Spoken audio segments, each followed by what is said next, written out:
and present children that have to go through through 80 life-threatening diseases. This is my first time ever speaking publicly, so bear with me.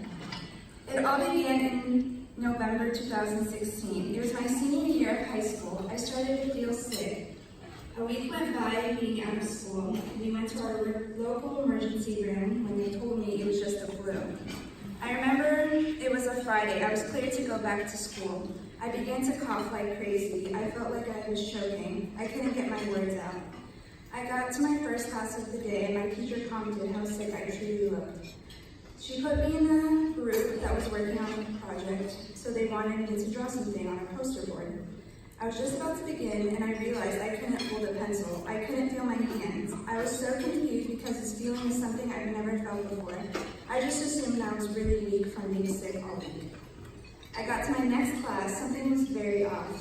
I just didn't feel right. I went to my nurse and they sent me home. As I was driving home, my leg felt this weird pain and also something I've never felt before in my life. It was so sharp and painful. We went to see a new doctor that day. We got instant blood tests and they got me in to do a bone marrow biopsy. They predicted it was leukemia, but they didn't want to tell me at the time until confirmed.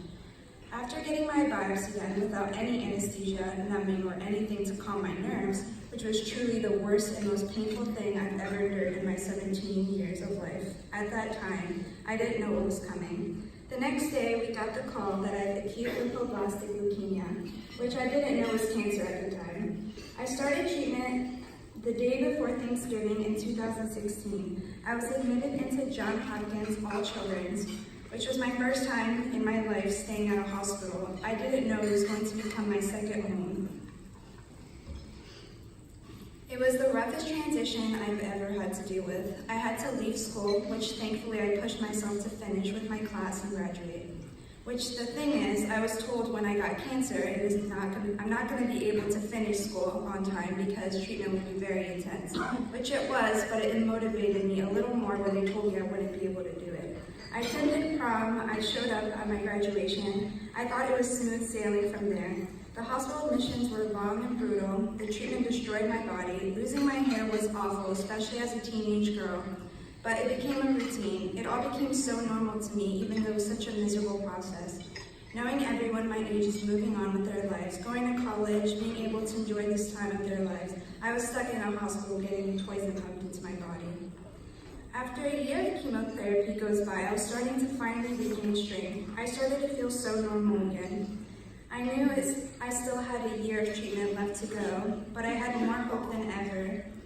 I knew the worst was behind me as I entered the year of 2018. Unfortunately, that joy didn't last too long. The middle of January, just a few days before my 19th birthday, I was admitted back into the hospital for adenovirus, which I believed was just going to be a few days of antibiotics.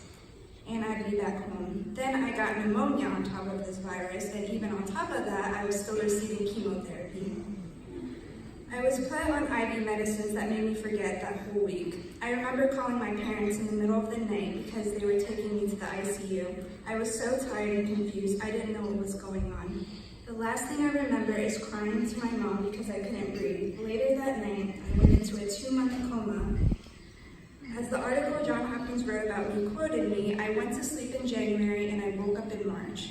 I had a little over 10% chance to survive that coma. I was put on 4 different life support machines. My parents got a call to sign a contract for the last option, which was the ECMO machine, which they don't really use on anyone other than a newborn baby. It was the last option they had to pretty much experiment on me to see if my body will even react to it. If I wasn't responding within the 14-day period of that machine, I wouldn't be here right now. I started to wake up after almost 2 months. I woke up so confused. I was crying. I was trying to yell, but I couldn't speak because I had a giant tube down my throat for 2 months. I didn't know what was going on. I've never been so scared in my whole life. But I was awake. I was alive. I didn't know at that moment, but I was a miracle. My doctors didn't expect me to be able to walk, talk, remember anything at all, but I did all those things. Within weeks, I went from the PICU to the ICU to the normal floor, and then not too long, I finally got the news I was able to go home. It was a huge obstacle recovering from that coma. I pushed myself so hard, and then the Dream Fund reached out to me for the second time. The first time they reached out, it was during my coma. They were so patient and amazing with everything, and my dream was Hawaii, which I thought was way too good to be true and actually happen. And then within a month and a half, I was on a plane with my family to Hawaii, and it was the best experience of my whole life. And it was truly a dream, from swimming with dolphins to going on a helicopter ride over the island, just going to the beautiful beach. I felt like I was in a Disney movie. It was awesome. When my dream coordinator told me everything was covered on this trip, I couldn't help but cry. I felt like I was actually dreaming.